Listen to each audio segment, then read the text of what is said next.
बृहत वाङ्मय में कहा गया है,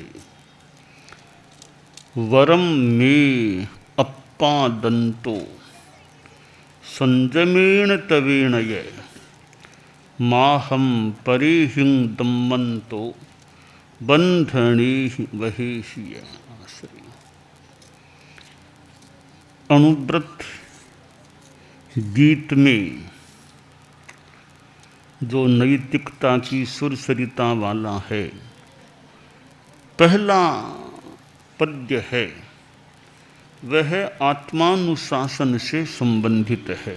गीत में पहले पद्य की भाषा यूं है, अपने से अपना अनुशासन अनुव्रत की परिभाषा, वर्ण जाति या संप्रदाय से मुक्त धर्म की छोटे छोटे संकल्पों से मानस परिवर्तन हो, संयममय नैतिकता की सुरसरिता में जन जन मन पावन हो, संयममय। यह अपने से अपना अनुशासन कि अनुव्रत क्या है, स्वयं के द्वारा स्वयं पर अनुशासन, वो अनुव्रत की मानो परिभाषा है। दूसरे के द्वारा अनुशासन किया जाए, फिर उस प्रकार चलना पड़े, वह परानुशासन हो गया, दूसरे के द्वारा किया गया अनुशासन हो गया। और स्वयं अपने विवेक से सही रास्ते पर चले, सदाचार के पथ पर चले, संयमित रहे, यह अपने द्वारा अपने पर अनुशासन हो जाता है। तो दो शब्द हो जाते हैं, आत्मानुशासन और परानुशासन। परानुशासन भी होता है, कहीं कहीं मामूली औपचारिक रूप में थोड़ा अपेक्षित परानुशासन होता है, बाकी आदमी स्वयं अपने पर अपना अनुशासन रखता है। दूसरों पर अनुशासन करने वाले को खुद पर भी अनुशासन करने का प्रयास करना चाहिए। अनुशासिता बनना बहुत बड़ी बात है कि अनुशासिता है, तो अनुशासिता दूसरों के अनुशासिता हैं, तो उसकी पृष्ठभूमि में, उसके भीतर अंतर्निहित रूप में वे आत्मानुशासिता हैं या नहीं। आत्मानुशासिता हैं तो एक समुदाय के भी वे अनुशासिता होने में सफलता को प्राप्त कर सकते हैं। तो दूसरों के अनुशासिता तो बनने का मौका मिले अथवा न मिले, सबको न भी मिले, पर हर आदमी आत्मानुशासिता तो बन ही सकता है कि दूसरों के अनुशासिता तो कोई बनाए या मौका वैसा मिले तो कोई बने, पर आत्मानुशासिता तो हर आदमी बनने का प्रयास कर सकता है। तो हम परानुशासिता बनने से पूर्व आत्मानुशासिता बनने का प्रयास रखें। निज पर शासन फिर अनुशासन।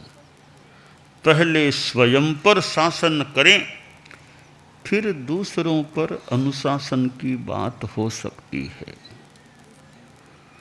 तो अनुव्रत की परिभाषा बताई गई है गीत के इस पहले पद्य में कि अपने से अपना अनुशासन, अनुव्रत की परिभाषा। अपने द्वारा अपने पर अनुशासन करना, यह अनुव्रत की परिभाषा। कैसे हुई यह परिभाषा कि अनुव्रत में तो संकल्प स्वीकार किए जाते हैं। संकल्प आदमी इच्छा से स्वीकार करता है, यानी खुद ने खुद पर संयम किया है, अनुशासन किया है। इसलिए अपने से अपना अनुशासन, अनुव्रत की परिभाषा। यह अनुव्रत की परिभाषा हो गई कि खुद के द्वारा खुद पर शासन, अनुशासन। और अनुव्रत में क्या है? वर्ण, जाति, संप्रदाय, इनसे मुक्त है। ऐसा धर्म है कि जो वर्णातीत, जात्यतीत और संप्रदायातीत। अनुव्रत में ऐसा नहीं है कि अमुक वर्ण का आदमी ही अनुव्रती बन सकता है, कि क्षत्रिय ही बन सकता है, कि वैश्य ही बन सकता है। ऐसी कोई सीमा नहीं है कि अमुक वर्ण का या अमुक जाति का ही अनुव्रती बन सकता है, बाकी कोई नहीं बन सकता। अमुक संप्रदाय के लोग ही अनुव्रती बन सकते हैं, बाकी नहीं। ऐसी कहीं कोई सीमा रेखा नहीं है। तो वर्ण, जाति या संप्रदाय से मुक्त धर्म की भाषा को, कैसा धर्म है जो वर्ण से, वर्णवाद से मुक्त है, जातिवाद से मुक्त है, संप्रदायवाद से मुक्त है, ऐसे धर्म की भाषा है अनुव्रत। तो इसमें करना क्या? छोटे छोटे संकल्पों से मानस परिवर्तन हो। बड़े बड़े संकल्प की बात नहीं करनी, बड़े तो महाव्रत हैं, बड़े बड़े। छोटे छोटे छोटे छोटे संकल्प, उनको स्वीकार करें। और छोटे छोटे संकल्पों से क्या हो? हमारा हृदय परिवर्तन, यानी आप जो गृहस्थ हैं उनकी बात है। हृदय परिवर्तन हो, मानस परिवर्तन हो, चेतना परिवर्तन हो। तो कैसे हो? छोटे छोटे संकल्पों को ग्रहण करने से हो। अनुव्रत गीत में जो यह है अपने से अपना अनुशासन की बात बताई गई है, यह संकल्पों के स्वीकरण से इस प्रकार हो सकती है। एक आदमी कोई देवी के मंदिर में गया और वहाँ पद्मासन लगा करके जब देवी का वो पाठ मंत्र था वो करने में लग गया। 1.5 घंटा बीत गया, 2 घंटा बीत गए, तीसरा घंटा शुरू हो गया, वो अपने वो देवी के जप में था। देवी ने अपने ज्ञान से देखा कि यह आदमी क्या कर रहा है, मंत्र तो मेरे से संबंधित है। ध्यान दिया कि वो मेरे से संबंधित मंत्र बहुत एकाग्रता से रट रहा है, जप रहा है। आदमी की तरफ ध्यान दिया कि ये जप तो करता है, बाकी योग्यता कम है। देवी वहाँ हाजिर हो गई। दुनिया में देव शक्तियाँ भी हैं, ऐसा सिद्धांत है। हम जितने मनुष्य दुनिया में हैं उनसे कहीं ज़्यादा देव शक्तियाँ दुनिया में हैं। मनुष्य तो कम है, टोटल मिला लो, अरबों अरबों कितने भी सारे मिला लो, उनसे भी ज़्यादा सृष्टि में देवों की संख्या, देव ज़्यादा है मनुष्यों से। तो देवियाँ भी होती है, देव पुरुष भी होते हैं। देवियाँ बस एक सीमा के बाद ऊपर, देवियाँ नहीं, ऊपर में जो होते हैं वो सारे बहुत ऊपर हैं, वो सारे पुरुष ही देव होते हैं। वहाँ देवियाँ नहीं होती। देवियाँ तो दूसरे देवलोक तक वो नियम है उनका उपपन्न होने का। तीसरे, चौथे, पांचवा देवलोक, फिर नवग्रहवेयक अनुत्तर, इधर सारे पुरुष ही पुरुष उपपन्न होते हैं, देवियां ऐसे नहीं होती है। फिर भी देवियां भी है, देव सृष्टि देव जगत में देवियां भी होती है। तो वह देवी थी, उसने देखा कि ये मेरे वाला ये मंत्र है तो हाजिर हो गई। बोली क्या कर रहे हो? कहा जगदम्बे तुम्हारा ये मंत्र है, क्यों क्यों करते हो पाठ? कि तुमको वश में करना चाहता हूँ, देवी को वश में करने का यह मंत्र मुझे किसी ने बताया है, वो कर रहा हूँ तुम्हारे मंदिर में, तुमको वश में करना चाहता हूँ। देवी शक्तिशाली थी। देवी बोली कि मुझको वश में करना चाहते हो? हाँ माता, तुमको वश में करना, तुमसे फिर काम कराऊंगा तुमको वश में करके। तो देवी बोली एक बात बताओ, ये गांव जिसमें तुम रहते हो, गांव में गांव के लोग तुम्हारे बस में हैं क्या? तुम्हारे कंट्रोल में गांव के लोग हैं क्या? तुम्हारा कहना मानने वाले हैं क्या? तो जगदम्बे गांव के लोग तो मेरा तो कहना नहीं मानते, मेरा इतना कोई वर्चस्व नहीं है कि मेरा कोई लोग कहना माने।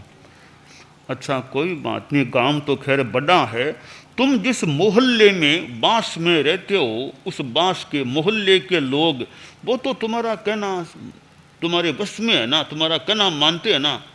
तो माता जी मेरा तो कोई इतना नहीं है, लोग नहीं मानते, मैं तो सामान्य आदमी हूँ मोहल्ले का, मेरे से बड़े बड़े लोग बैठे हैं, मेरा तो कोई कंट्रोल नहीं है उन पर, मोहल्ले के लोगों पर। ठीक है मोहल्ला भी थोड़ा बड़ा होगा, तुम्हारा अपना जो परिवार है, अपने तुम्हारे परिवार के लोग तो तुम्हारे बस में है ना। माता जी वही नहीं है, कई बार बेटा भी कहना नहीं मानता है, वो उल्टा दो की चार सुना देता है मुझे। तो छोटा पोता है वो भी कई बार कहना नहीं मानता है। अच्छा परिवार के लोग भी कहना नहीं मानते कि मेरा तो कहना नहीं मानते, सारे मेरे बस में नहीं है।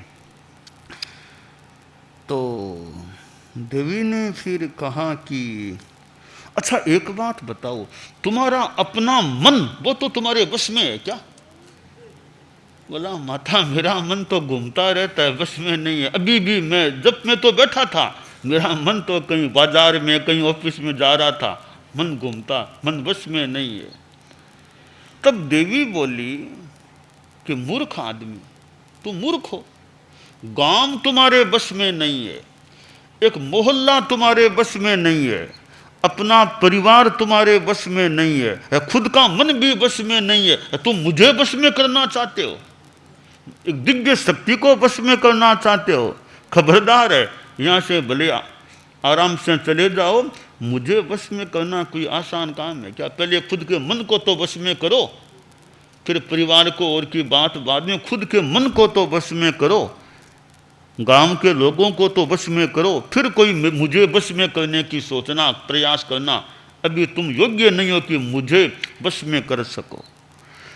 तो ये अपने से अपना अनुशासन, अपने मन पर हमारा अनुशासन है नहीं, मान लो हमारी वाणी पर हमारा अनुशासन है नहीं, वाणी से हम कुछ भी बोल, मान लो हम मतलब कोई भी आदमी कुछ भी बोल दे और झूठ बात भी बोल दें, कटु बात भी बोल दें, ऐसा कुछ बोल दें, तो वाणी पर अनुशासन नहीं है, हमारे मन पर हमारा अनुशासन नहीं है और शरीर पर इंद्रियों पर अनुशासन नहीं है। तो देवी देवताओं को वश में करने की बात है। ठीक है तंत्र मंत्र कई चीज़ें दुनिया में हो सकती है, यंत्र तंत्र मंत्र कई चीज़ें हो सकती है, परंतु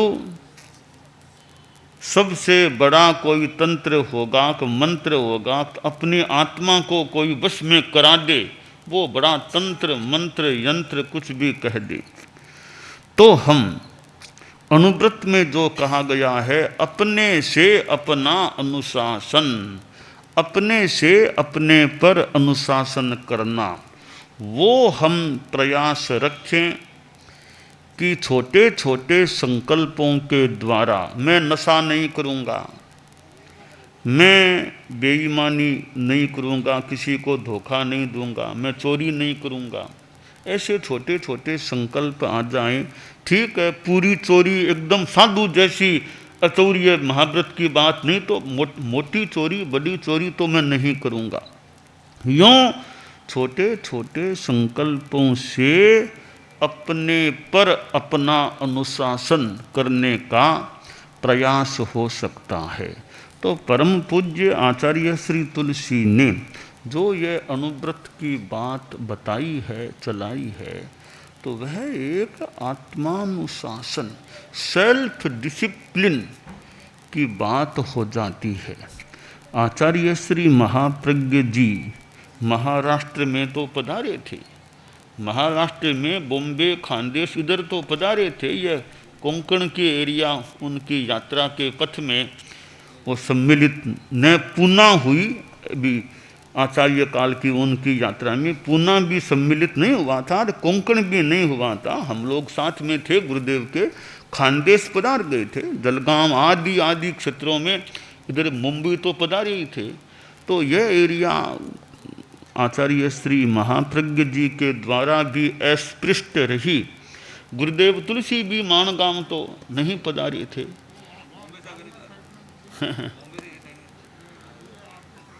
ठीक है, परम पूज्य गुरुदेव तुलसी ने बहुत यात्राएं की थी, बहुत घूमे थे, पर कोंकण को वह सौभाग्य, इस गांव को माणगांव को वो सौभाग्य नहीं मिला होगा कि गुरुदेव तुलसी पधार जाएं आचार्य श्री। और उनसे पहले के तो कोई गुरुदेव इधर, उनकी तो खैर बात ही नहीं है। हाँ सुनते हैं। तो परम पूज्य आचार्य श्री तुलसी ने बहुत यात्राएं की और यह अनुव्रत की बात उन्होंने प्रसारित करने का प्रयास किया था। आचार्य श्री महाप्रज्ञ जी भी अनुव्रत अनुशास्ता थे, वे प्रेक्षा ध्यान का प्रयोग भी कराते थे। अनुव्रत में अपने पर अपने अनुशासन की बात है, तो प्रेक्षा ध्यान में अपने से अपने आप को देखने की बात है। संपिक्षई अपग मुप्पएणम, अपने से अपने को, आत्मा से आत्मा को देखने की बात। तो अनुव्रत की तो बात है अपने से अपने पर अनुशासन, प्रेक्षा ध्यान की बात है अपने से अपने को देखना। तो दोनों अपने से अपने वाली बात से जुड़े हुए हैं। और भगवान महावीर तो खैर अपने से अपने को देखना, और क्या उनके तो बहुत ही उच्चतम कह दें साधना की बात, कि कैसे उन्होंने साधना की, कैसे नागराज आ गया और कितनी कोई दिव्य शक्ति की और की क्या क्या स्थितियां सामने आई होंगी। उनके तो खैर बहुत ही एक उच्चतम मान लें कोटि की साधना। परम पूज्य आचार्य भिक्षु, वे एक जैन शासन के ही आचार्य थे, हमारे धर्म संघ के तो आद्य आचार्य थे। आदि यानी संघ के तो मान लो एक आदि कर जो भी कह दें, आद्य अनुशास्ता थे। और उनका अपना तत्व ज्ञान जो थोकड़ों में और में तत्व ज्ञान है, तेरा द्वार जैसा, उन्होंने कितनी तत्व ज्ञान की बातें भी उनके ग्रंथों में प्रस्तुत की हुई है। उनकी बातें क्या क्या अमूर्त 4 अस्तिकाय हैं, उनकी पर्याय परिवर्तित नहीं होती, धर्मास्तिकाय, अधर्मास्तिकाय, आकाशास्तिकाय, जीवास्तिकाय, एक पुद्गल का पर्याय परिवर्तन, ऐसी कितनी तत्वज्ञान की बातें, बहुत सी बातें उनके ग्रंथों में मिलती हैं। एक मानो तत्ववेत्ता व्यक्तित्व थे आचार्य भिक्षु, तत्वज्ञानी तत्ववेत्ता एक व्यक्तित्व थे।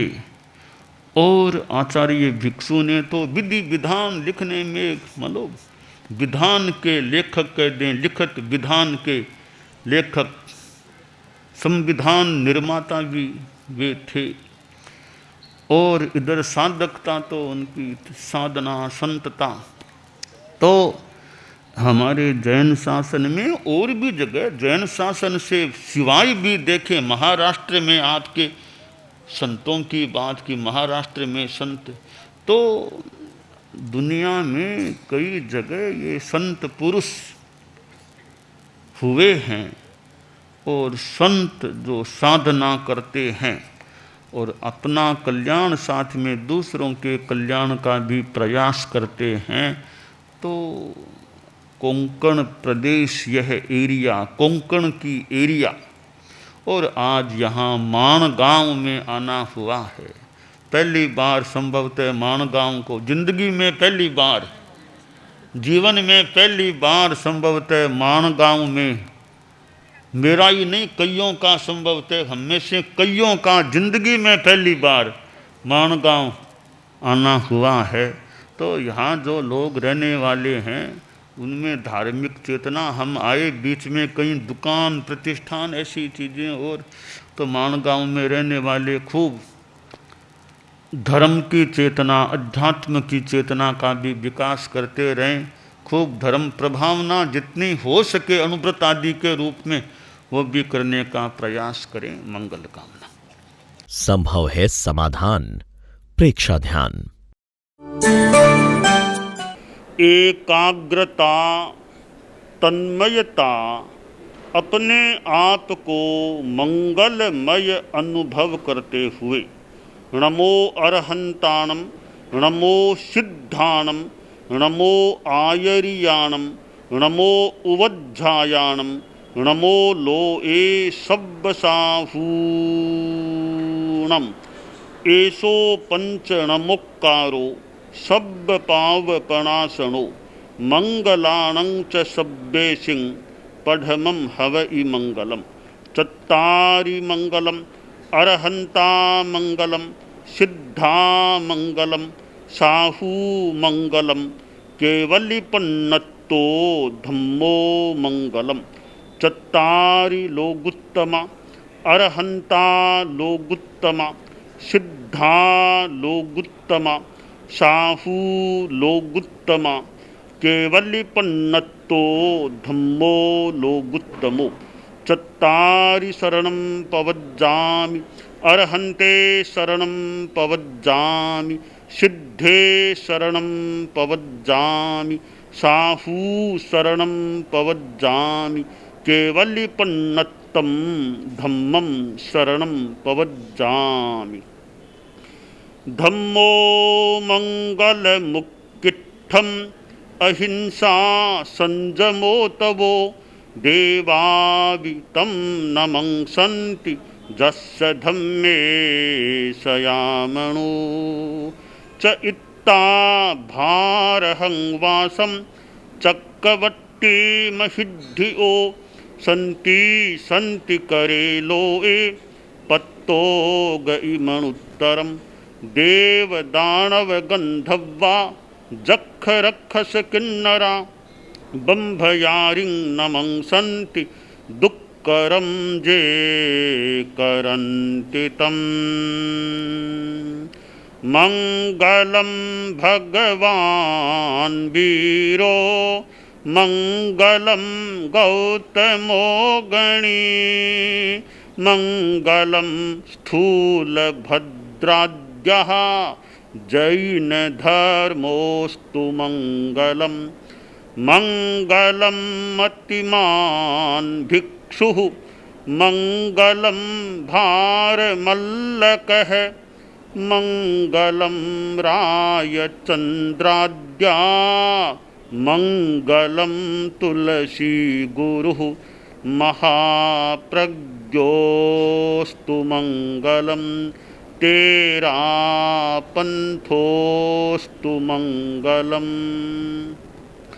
विघ्न हरण मंगल करण, स्वामी भिक्षुनो नाम, गुण ओळख समरण किया, सर अचिंत्या काम।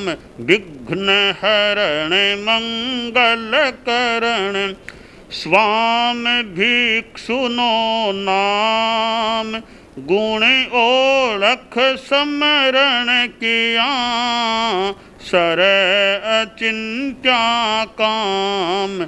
विघ्न हरण मंगल करण, स्वामी भिक्षुनो नाम, गुण ओळख समरण किया, सर अचिंत्या काम, सर अचिंत्या काम, सर अचिंत्या काम।